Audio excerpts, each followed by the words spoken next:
Hello students, આજે આપણે બીજી એક સ્લીવ શીખવાનું છે જેનું નામ છે કેપ સ્લીવ. આ આપણે બ્રાઉન પેપર લઈ લીધું છે. આ જે છે ફોલ્ડથી દરેક સ્લીવ આપણી દરેક ગારમેન્ટ આપણે ફોલ્ડ પર જ એનું ડ્રાફ્ટિંગ કરીએ છીએ.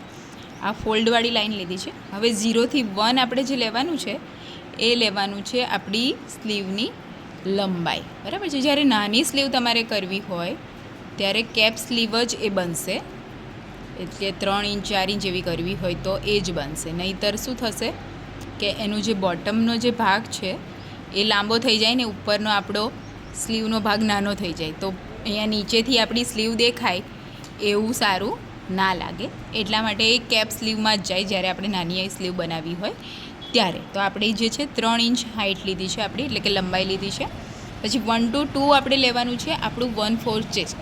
આપણું જે ચેસ્ટનું ભાગ છે એનું 1/4 કરીને જે આવે એ આપણે 1 to 4 લેવાનું છે, બરાબર છે.